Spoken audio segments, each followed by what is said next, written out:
Hey, what's up, everyone, and welcome back to Cinematic Reviews. As always, I am your host, Chris, and this is the show about all things movies and TV.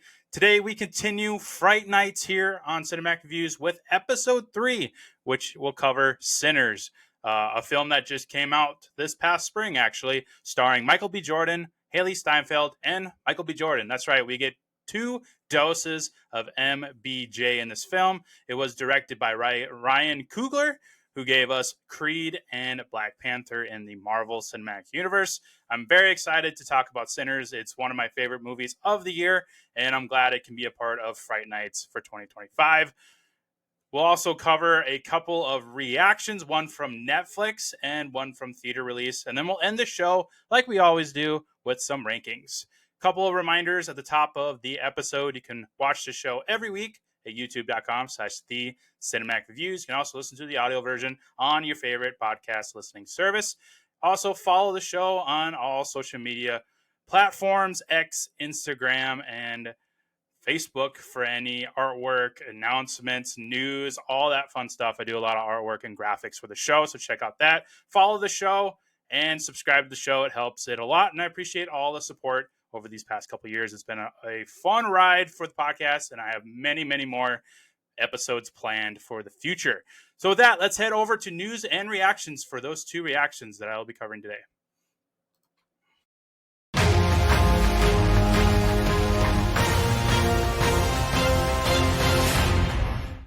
Up first, I wanted to talk about Monster, the Ed Gein story. This is the 3rd season of the anthology series on Netflix. Previously, we have gotten the Jeffrey Dahmer story and the Lyle and Eric Menendez story in this anthology. I believe Lizzie Borden is the next season to arrive in the anthology, but for season 3, we have the Ed Gein story, which focuses on the convicted murderer, grave robber, and suspected serial killer Ed Gein, who is played by Charlie Hunnam. Some other notable actors that pop up in this series.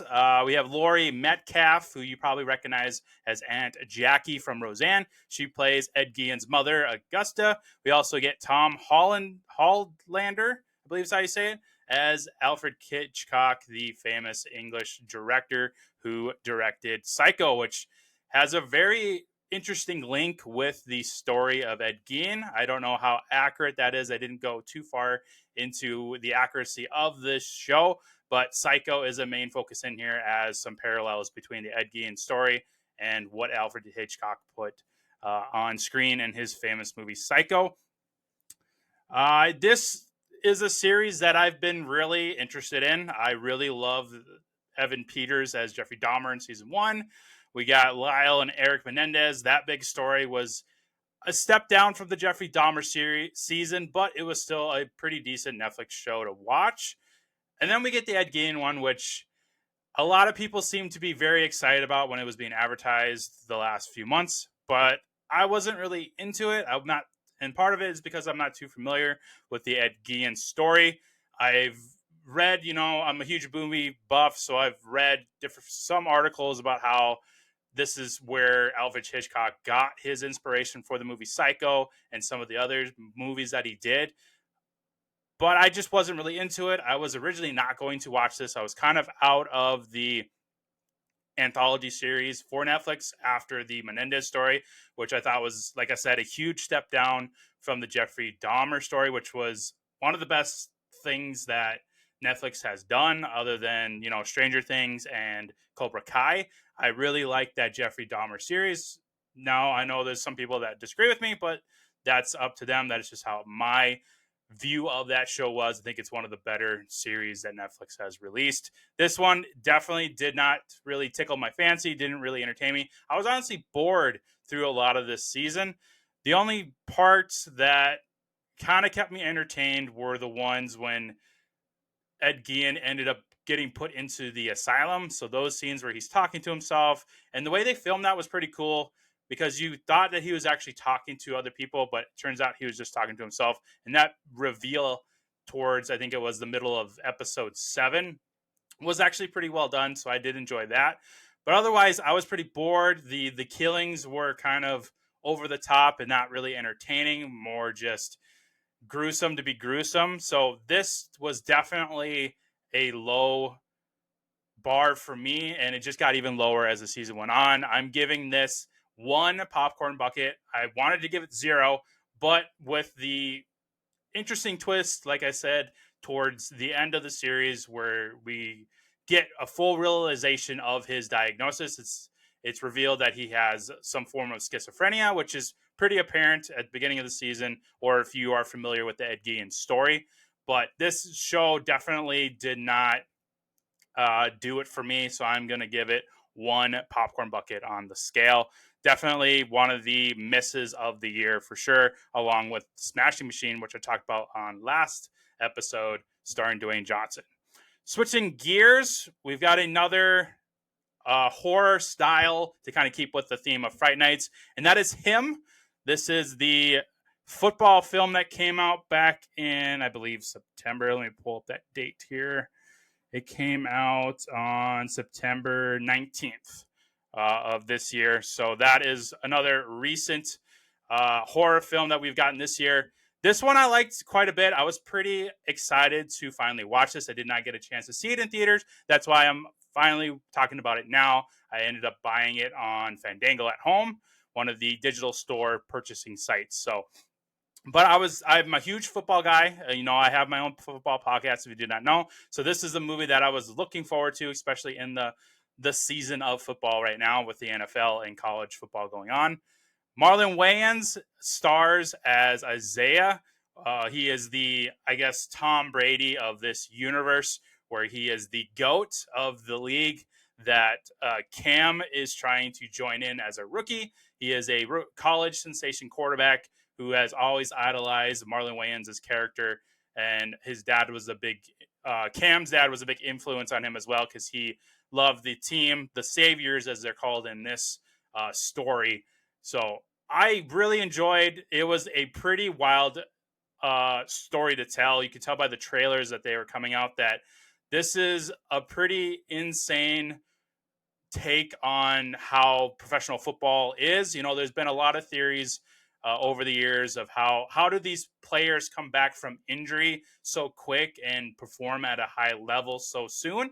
Well, this movie kind of takes its own version of that, where Marlon Wayans is part of this cult-like system within the Saviors football organization, where he is able to quote unquote rehab and recoup from injury, but he's essentially selling his soul to the devil or some kind of demonic like figure to be able to sustain such a high performance for so long and sustain so many injuries and make so much money in this career path that is football. And this is where Cam starts to realize that this isn't what he signed up for. He signed up for to be, the GOAT, using his talents that he spent his entire childhood and his adult life looking forward to as a football player and making money and being famous, where when he comes to this organization that he's adored for so many years, turns out that it's all kind of a sham. It's just magic and demonic rituals and selling of your soul to be great and be able to sustain all these injuries.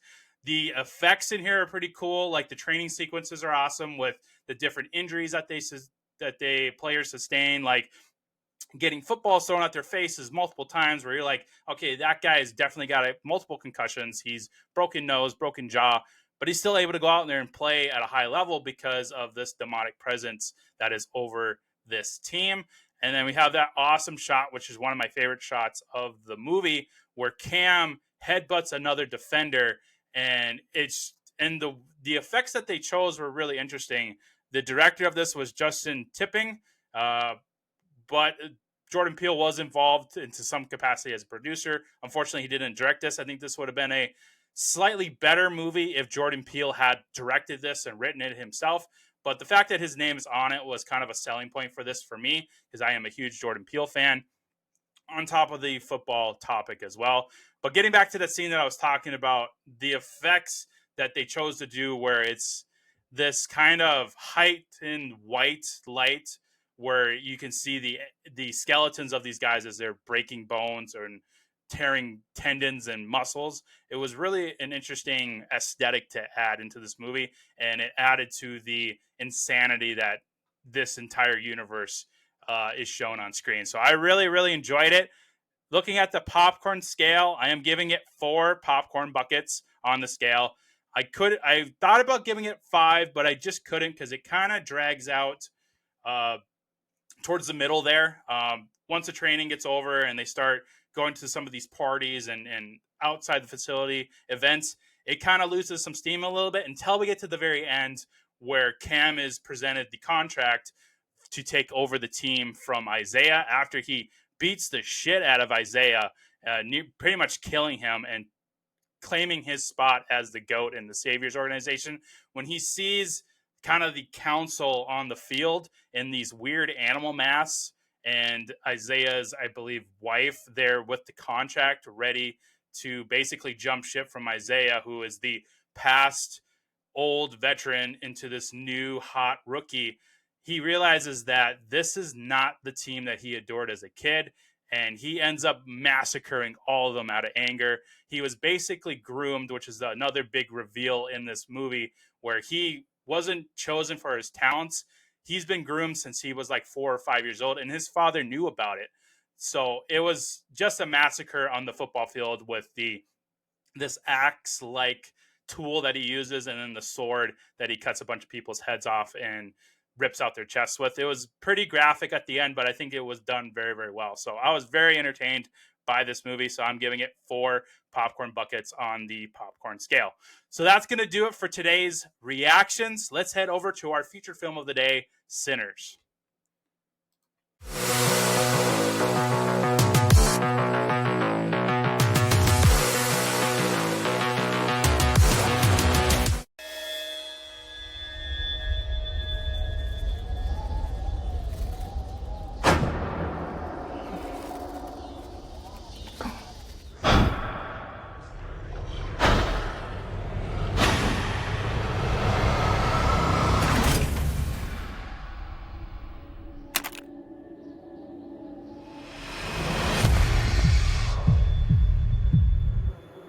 I've been all over this world. I seen men die in ways I ain't even know was possible. Love you, brother. Be careful. I will.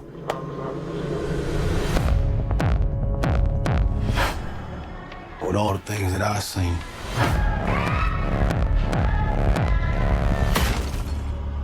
I ain't ever seen no demons, no ghosts, no magic. Till now. Hey, get back inside.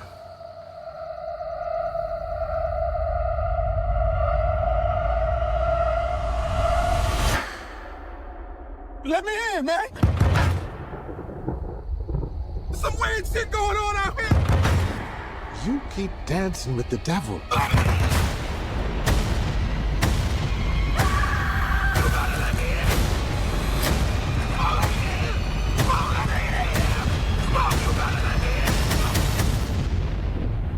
One day he's gonna follow you home.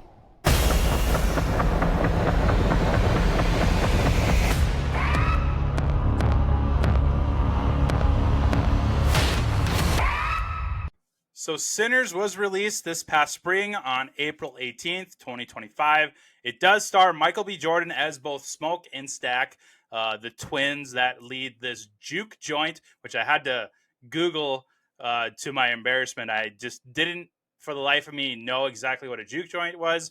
And when I looked it up, I was like, oh, that makes sense. So for those that aren't familiar with what a juke joint is, it's essentially a club or a bar-like place that's set up in a barn or some bought out warehouse out in the country so that the black folks could, have their music playing, drink their beer at a reasonable price, and dance all night long without being disturbed by the white members of their city or town or their area of the state. So it's in the black culture. It was a pretty big hot spot to hang out with at night. Most of the time, I believe it, got a lot of blues music for this time period that the movie takes place in. But it's a really, really cool setting. I like the barn like area that Michael B. Jordan's characters decide to buy for this juke joint to make money after their stint in Chicago, which was teased a lot in here for them working for Al Capone. And you can tell that they've worked for a mob agency in that one scene in town where couple guys were trying to steal their car, and they basically shoot them up and kill them for trying to rob their car. So that right there tells you that Smoke and Stack are not to be messed with, and they have made quite a name for themselves in the mob life world. And then at the end, it turns out the people that they bought the barn or warehouse, whatever you want to call it, building from ended up being parts of the Ku Klux Klan, which is another awesome scene that I'll talk about a little later on in the iconic scene segment, where we get to see that aggression and military experience from I believe Smoke was the one to kill all those guys at the end. So they have a history, and it would be really cool to see a prequel to Sinners on their life as agents of the Capone enterprise in Chicago. So that would be maybe something Ryan Coogler could explore in a different movie. Um, this movie does kind of set up a sequel potentially if Ryan Coogler decides to. I know when this movie was releasing and he was doing interviews and press for it, he kind of wanted it to be a self-contained movie on its own, but he did leave the door kind of cracked open with that ending scene with the big reveal where Stack and Mary ended up surviving this massacre at the juke joint where they fought the vampires. But they are themselves, they are vampires who have not aged quite a bit. So that does kind of leave the door open for making this a franchise or some kind of universe building. If Ryan Coogler decides to, he's no stranger to that with the Creed franchise that he started, and then making the Black Panther movies within the Marvel Cinematic Universe. So Sinners could potentially be a franchise universe building type movie. It's had a lot of praise this year. I am one of them. I absolutely love this movie. I'll spoil this a little bit for you, but it will be within my top 5 favorite films of 2025. It's blew my mind. When the trailers were coming out, I was very excited about it. I went to it pretty much, I think, like the third day it came out, and I was even more blown away about it with every viewing that I've seen. I think I've seen it 3 times now since it released in theaters back in April. And with every single time, I find something more that I enjoy and absolutely love about this movie. It's a fantastic film. Definitely one of the best, if arguably not the best, take on the vampire lore in film. Just absolutely love it. I gotta imagine that it will be up for some Oscars, possibly maybe makeup or set design. I don't think Michael B. Jordan will probably get a Best Actor nom. Maybe Coogler gets Best Writer, or maybe squeaks in as Best Director. I haven't really been thinking about the Oscars quite yet, but I could see this film getting nominated at least 3, maybe 4 awards, and it's got to win at least one because this is a fantastic film of 2025. Looking at the cast more closely, I mentioned Michael B. Jordan, who is one of the hottest actors in Hollywood right now. Like I said, he played in Black Panther as Killmonger within the Marvel Cinematic Universe, which we will talk about more. We'll dive into Black Panther and Black Panther Wakanda Forever when we get to the Marvel Fridays event next month. He is Adonis Creed in the Creed series that Ryan Coogler set up, which is kind of a offshoot of the Rocky Balboa series starring Sylvester Stallone.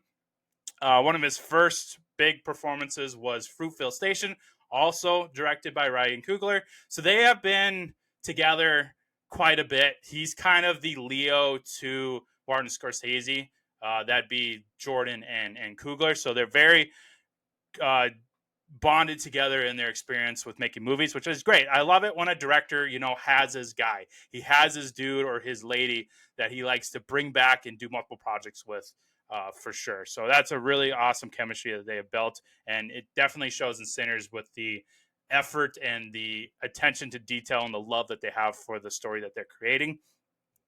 Mile Catton, who plays Sammy, who is the cousin to the Smoke and Stack twins. This is actually his first film debut, and he is really, really good in here. He is a musician or wannabe up and coming musician.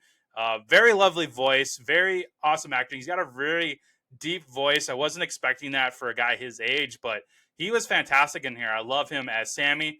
He eventually does become a famous musician, as we see in that last scene at the end of the film, where he's probably about 70, 75, maybe 80 years old at that point, and he is still kind of living the life of music. He hasn't given up on the world like Stack and Mary have, turning with vampires. They don't really belong in this world. But Miles Catton, I'm excited to see him in more films. I think he did a fantastic job in here. And what a way to be introduced into Hollywood by a Ryan Coogler vampire film that just went berserk on the screen. The antagonist of the film is Remick, I believe is how you pronounce it. He is played by Jack O'Connell, who I have seen in a few things, but I'm not too familiar with him. Looking at his IMDb, 28 years later, which came out as well in 2025, so I know him from there, and that's about it. I don't really recognize any of these movies that I've seen, but he was great in here. He was very excited to take this role on, especially when he found out that there would be an Irish jig scene where he can sing and dance an Irish folk song. But he was really fantastic as this antagonist vampire king who is on the hunt for Sammy. He wants to turn Sammy so that he can basically have an infinite amount of vampires at his disposal through Sammy's music. But he ultimately does fail. Smoke and Sammy are able to wipe Remick off the face of the earth and everybody else that follows him, except for, of course, Stack and Mary, who end up running away before the massacre happens. Some of the other side characters, we've got Annie, played by, and I'm going to mess this name up, Wunmi Moskahu. So Annie is the love interest to Smoke. She is this kind of medicine woman, spiritual like figure that knows a lot of, not too much of the vampire lore, but she's kind of the bridge between the humans and the vampires to kind of educate them on what they need to destroy them, and some of the other lores and spiritual figures that she has encountered over her lifetime. So she has a romantic history with Smoke that we get to see in there, but she's really good in there. I enjoyed. There's always got to be that one kind of bridge to connect and kind of just educate the audience a little bit, even though the portrayal is educating the rest of the cast. So, but that was a really cool tool that Ryan Coogler used as her kind of as the narrator / educator of those who aren't too familiar with the vampire lore. The last character I mentioned is Cornbread, played by Omar Benson Miller, who I have seen in quite a bit of movies. He, let me see if I can pull up his IMDb, and then I'll get to Haley Steinfeld here in a second. Here he is. I believe he was in one of the Transformers movies. He was in Ballers, 8 Mile. I can't remember which Transformers. I think Homefront. He was one of the buddies of Jason Statham in there. So he's been in quite a bit of movies. The Sorcerer's Apprentice. I remember him in there. Yeah, the first Transformers movie. He was the brother to Anthony Anderson, I think, when the government breaks into their house and he's the one getting tackled in the pool, I believe, in that scene. But he's really good in here as Cornbread. He ends up getting turned into a vampire as well. So most of the time he gets probably 5 or 6 good scenes of talking. Otherwise he's eating people and dancing around and singing. And then the last cast member I'll mention, and that is the incredible and gorgeous Haley Steinfeld, Josh Allen's new wifey. If you follow the NFL, she's just making a huge name for herself. She voices the character of Gwen Stacy in the Spider-Verse animated series. She came huge on the screen in True Grit, The Edge of 17. She's in the Marvel universe as Kate Bishop, the successor to Hawkeye, Jeremy Renner's character. She's just been in a bunch of films over the years. Bumblebee, so she's tackled another franchise. She was in Term Life with Clive Owen, I believe it was. She was in Pitch Perfect, another franchise that she was a part of. So she has been a huge name in Hollywood and just continues to be so. She's also a really incredible singer-songwriter. If you've listened to her music, I highly recommend it. She has got an incredible voice, as seen in Pitch Perfect, which I think is where it really got started for her. And she plays Mary, the love interest to Stack. And she ends up turning Michael B. Jordan's Stack into the vampire, and then they end up spreading after that one. So she is the first one of that little group in the juke joint to get turned to the vampire life. But she is fantastic in here. She will be in consideration for the best in show, as well as Michael B. Jordan is for sure. That it kind of rounds up the cast. Very, very incredible cast. Kind of touching more on Ryan Coogler. Very, very excited for him with this movie. Like I said, he's been a part of really cool franchise movies, Black Panther, and then Creed as well. He helped produce Ironheart, since that's kind of a shoot off of Black Panther. He could potentially be making a Sinners universe. I would love to see him come back and be a part of Creed. I know Michael B. Jordan directed that third film, and we don't necessarily need a fourth Creed, but if we did indeed get one, I would be all for Ryan Coogler coming back into the director's chair. Not that I'm not saying anything against Michael B. Jordan as a director. I think he's a really good director. He's done a couple projects movie wise and Amazon streaming wise, but Ryan Coogler is just one of the most outstanding directors that I have seen in the last 10, 15 years. He's definitely in my top 10 or 12 favorite directors of all time. He's just really, really good at what he does. His sense of style and his story writing is incredible. It's very connecting to the audience, and it makes you feel various different emotions depending on what's going on screen, which Sinners does a lot. There's moments in Sinners where I'm excited, where I'm terrified, where I'm like, oh shit, that was freaking wild or gruesome. There's parts where you're like, that is really, really a bummer that person got, turned into a vampire. And that really emotional scene between Smoke and Stack where Stack is trying to kill his own brother, but he ultimately ends up letting him go because he's the one person that he can't kill because they are so connected as twins. I thought it's a very powerful brother movie. Also as just a community movie as well for the Black community and educating some people on the different cultures that the Black community has kind of shown upon, through history and all that, if you're not too familiar with it. So it's a really cool historical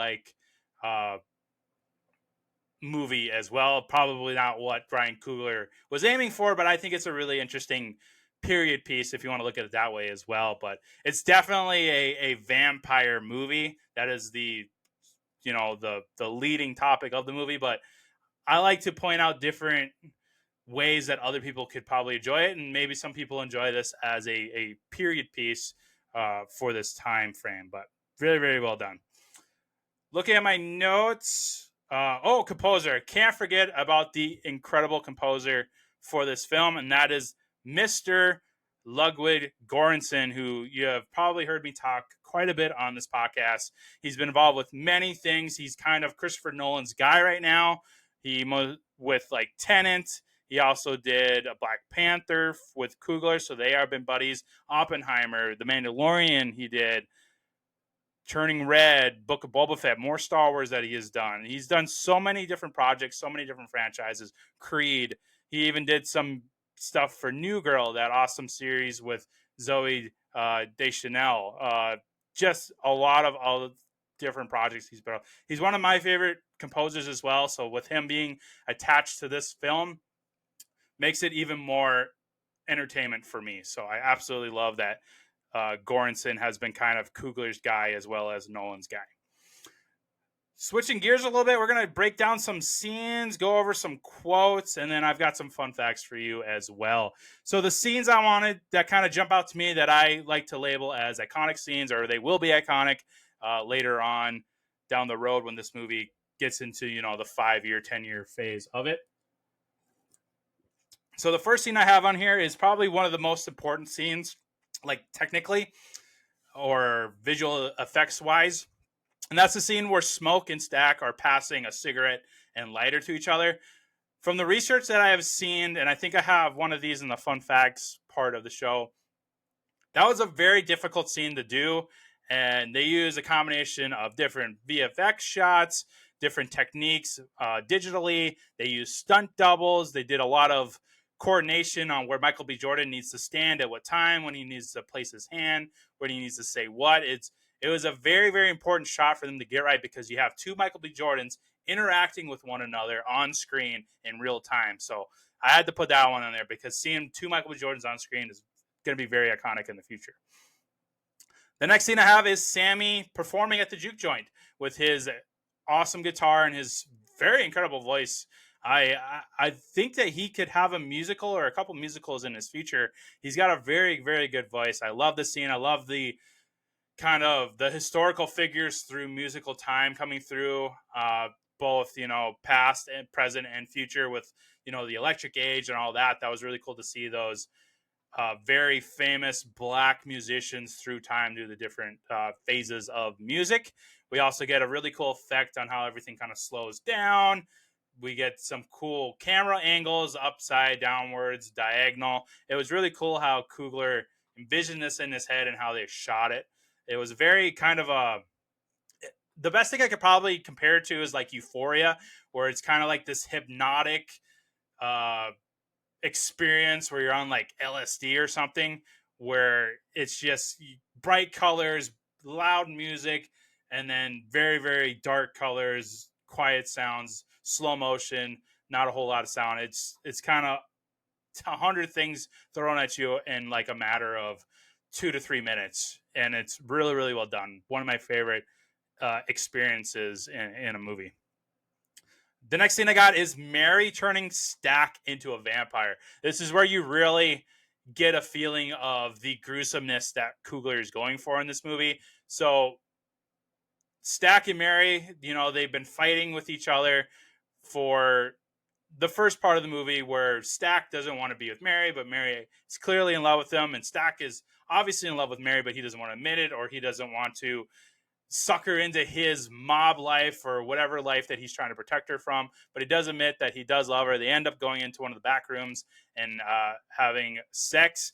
And in the middle of that sex, we don't realize, and Coogler does such a great job where before this scene happens, Haley Steinfeld's character Mary goes out. She's confronting Remick and two of his followers because they tried to come in. They're very cordial. They're very nice, but Stack and Smoke basically told him to fuck off. And so they kind of still wandered around outside the juke joint. Mary, being the nice one's like, okay, I'm going to go talk to them and make sure they're okay. She ends up getting turned into a vampire, but Coogler made the really interesting decision to not show that. He wanted it to be a reveal, and it was a very surprising thing. Like, did not see that coming when she, in the middle of sex, she shows her fangs and basically rips open Stack's throat, and he's bleeding all over the place. We think he's dead, but he ends up coming back as a vampire, and they end up escaping the juke joint. But I thought that was a really awesome way to kind of surprise the audience a little bit. So kudos to Coogler and how he wrote that. The next scene is that Irish jig I talked about, where Remick is singing and dancing in this Irish jig outside with all his followers around him. And it's a very catchy Irish jig. I need to look up what the name of it is, but it's very, very soothing and also horrifying when you see that there are a bunch of vampires doing the Irish jig outside this juke joint. But that was a really, really cool scene. I love the musical aspect to this movie. I was not expecting this to be like a partial musical, but I think that was a really, really awesome choice for Coogler to include in this film. The next scene I got is Remick and his members finally being allowed into the juke joint. I'll step on favorite quotes right here. So one of the characters, Grace Chow, who helps the Smoke and Stack twins get this juke joint going. She does a lot of the painting and advertisement for it. Her and her husband come along to help run this juke joint. He ends up getting turned into a vampire. She's pissed off. Remick is threatening to go back into town and to kill their daughter. and she just has enough of it, and she screams, "Come on in, you motherfuckers!" And that's when all of Remick and his followers, including Mary and Stack, come rushing in, and we get this awesome battle of vampires getting stabbed with wood stakes. They're getting garlic thrown at them. Sammy is shooting them with the rifle to slow them down. You've got Smoke stabbing the crap out of these guys in the neck. There's blood everywhere. Unfortunately, a lot of people end up turning into vampires, including Annie, Smoke's love interest in here. We also lose Delta Slim and Jedediah in there, which is unfortunate. And then Grace Chow ends up setting herself on fire with her own Molotov grenade or whatever it is. So that was unfortunate that she ended up dying, but it's still an awesome action sequence, and it's just pure chaos for a good probably 10-15 minutes of just bloodshed and violence. It was really well done and really well shot, because it was a really cool choice from Coogler. So most of the movie is in like the widescreen format, but then as soon as Remick and his followers move into the juke joint, he decides to make it full screen, so it's like in your face. And I would love to ask Ryan Coogler why he chose to do it that way, because as soon as all the action is over and they're outside and they're kind of catching their breath, it goes back to a widescreen, which I thought was a really interesting choice from Coogler to have it full screen during the fight sequence, but then widescreen for about 80% of the movie. So that was another thing I didn't notice the first time, but I did notice this third time going around prepping for the podcast. So next scene I've got is Smoke and Sammy finally kill Remick. It's pretty gruesome. Sammy hits him in the head with the guitar. He gets the metal piece stuck in his head. He's burning in the sun while also burning from the silver metal from the guitar. And then eventually Smoke sneaks up behind him and stabs him through the heart with a wooden stake. And he ends up bursting up into flames as the sun comes out along with his followers. So that was a really cool effect with those, like a fire tornado when he died. It was pretty cool. And then the last scene I have is Smoke going Rambo mode on some clan members, which I love a good Ku Klux Klan slaughtering. KKK, not a big fan of that, so I'm all for Michael B. Jordan slaughtering some clan members. And it was really good. He's got a machine gun, he's got a Tommy gun, he's throwing grenades at them, he's ripping people apart with the Tommy gun. It was really awesome. He ends up getting shot and passing away, unfortunately, but he ends up taking all those clan members out at the end. So it was a really awesome sequence of events there. Favorite quotes, some of the remaining ones I have, a couple of them from Mary, and I put these down because I never thought I would hear these come out of Haley Steinfeld's mouth. So one quote is, "So you rob trains and banks, but you can't steal this pussy for a night." I thought that was pretty wild to come out of Haley Steinfeld's mouth. And another one, when she's talking to Sammy, "With the twins, question mark, boy, if you don't get the fuck out of my face." I don't know. I don't think I've seen many moments where I hear Haley Steinfeld talk that way. So I had to put those quotes in here. This one from Jedediah: "You keep dancing with the devil, one day he's going to follow you home," which sure enough, Remick comes knocking at the door for them dancing. Delta Slim, this one I just think is funny. So after all the chaos and stuff, he admits that, "Do you smell that?" And I think it was Annie goes, "No, I don't." And he goes, "I think I shat myself." That was a pretty funny quote there. I already did the Grace Cho, "Come on in, you motherfuckers." And then this one from Smoke, which I think is basically kind of the sum or moral of the movie. This is him talking about Stack. "The best part of me was him kind of emphasizing how connected they were as twins and how powerful that bond is between twins." So I thought that was a really awesome quote to add there. I had a hard time finding some fun facts for this, but I did find some interesting ones. Many of the musical performances were performed live on set, with the cast members performing alongside blues musicians. So that was really cool to kind of keep up with the auticity and all that. So that really improves the musical scenes for me, for sure. Christopher Nolan and his wife / producing partner Emma Thomas assisted Ryan Coogler in shooting with 65mm film, which no surprise there. Like I mentioned, Ludwig Göransson is Christopher Nolan's guy. I know Christopher Nolan has been a huge fan and has been worked working with Ryan Coogler quite a bit through his career. So yeah, that's awesome that Christopher Nolan helped kind of make this movie as incredible as it could be. Christopher Nolan, as you know, is my top 5 directors of all time. Another one, Smoke is unable to roll his own cigarettes, so in scenes without his brother, he uses a pipe to smoke, as you see at the end of the film. After he massacres all those clan members, he's really struggling to, or maybe no, I think it was before the clan members show up. He's sitting there stumbling through, rolling up the cigarette, and he just kind of gives up because he can't do it, and that was something that his brother Stack always did for him. I thought that was a really cool fact there. The working title of the film was Grilled Cheese, which who doesn't love a good grilled cheese? Coogler explained that Sinners is an enjoyable dish that anyone can enjoy, so hence the name Grilled Cheese as they were working on it. A Halo 12 camera rig was created to capture full head performance of Michael B. Jordan. This was a shoulder-worn device that Jordan would throw on after finishing a take. This was one of the many techniques used to create the smoke stack twins on screen. Various VFX techniques and body doubles were also used. So some technical facts for you geeky ones on there for set. I do love a good on-set camera fun fact, so I wanted to add that one in there. And then the last one I have here is singer-songwriter, I think it's Halsey, read for the part of Mary, which ultimately went to fellow singer-songwriter Haley Steinfeld. But I think Halsey would have been, I think she would have been really good too. I love her music, so I think the ultimately best choice was Haley Steinfeld for sure. But yeah, I love Sinners. It's a fantastic movie. Definitely recommend it. If you haven't seen it, I spoiled a lot for you.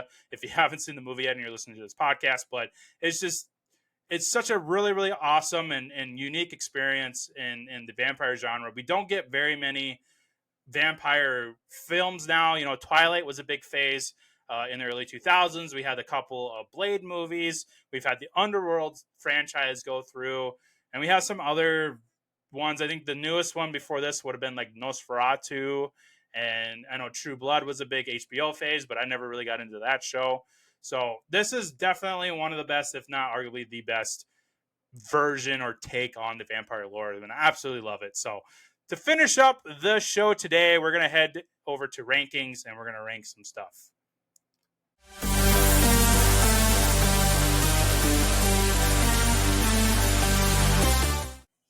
So first up, I wanted to give out my top 5 vampire films, since we're kind of staying with the theme of vampires.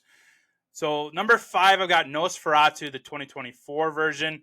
This was a film that I was really intrigued by when it came out last year, and it really kind of blew my mind about how dark and mysterious vampires could be. This is the film starring Nicholas Hoult, Bill Skarsgård, Aaron Taylor Johnson was in there, Willem Dafoe was in there. This is the Robert Eggers version of Nosferatu. So that is number 5 for me on the top 5 vampire list.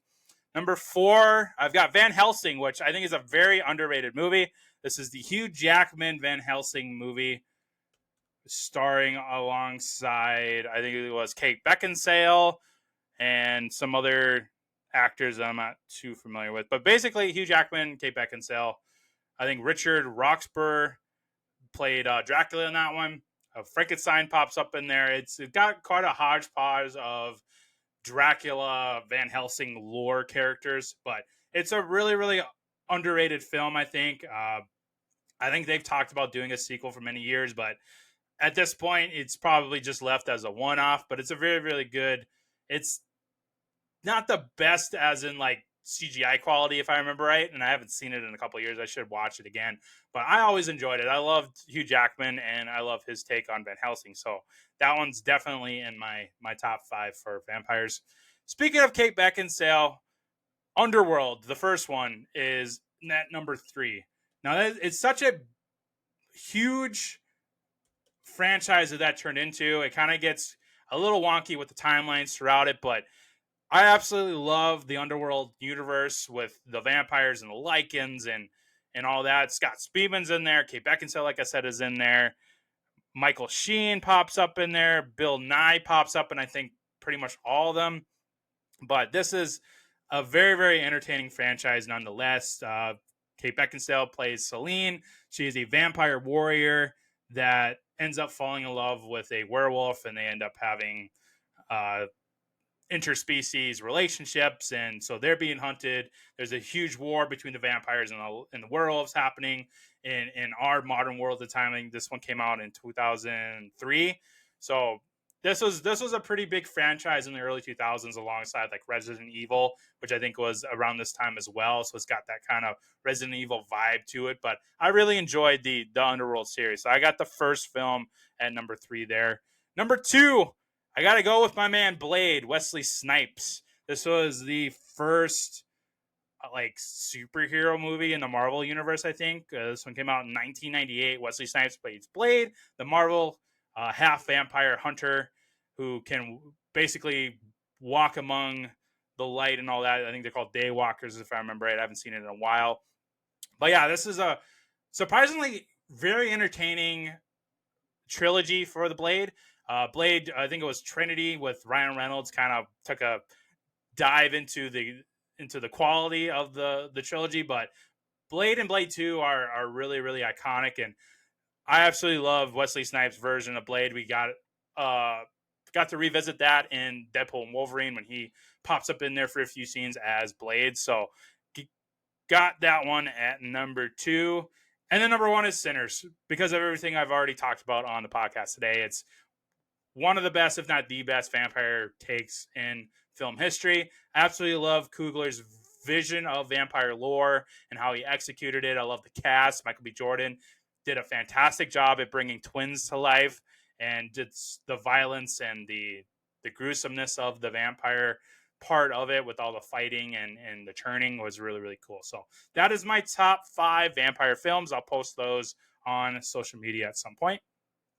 Now we have the new category, Best in Show, that we've been starting in Fright Nights. Our nominees for Sinners are Michael B. Jordan as Smoke and Stack, Haley Steinfeld as Mary, and then Miles Canton as Sammy. Your winner of Best in Show for Sinners is Michael B. Jordan, who plays both Smoke and Stack. So congratulations to Michael B. Jordan for being voted Best in Show for Sinners. Now finally, the popcorn bucket scale. Sinners is getting awarded the Golden Popcorn Bucket. I absolutely love it. It's one of my top 5 favorite films of the year. Best vampire film that I have seen so far. Michael B. Jordan kills it. Ryan Coogler's vision is incredible and very entertaining. So I am giving Sinners the Golden Popcorn Bucket Award.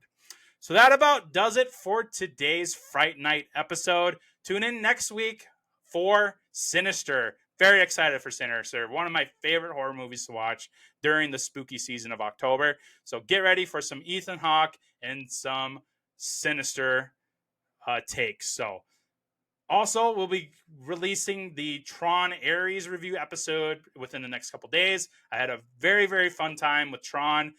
It's getting a lot of hate now after some viewings the past week or so, but I really enjoyed it, so I'm ready to give a positive review out there into the streaming world. And then eventually we will get to the finale of the Lord of the Rings extended series on the podcast with Return of the King, which will be coming out probably next week or the week after. So that'll do it for today. I will see you all next time on Cinematic Reviews. Stay spooky out there in the month of October.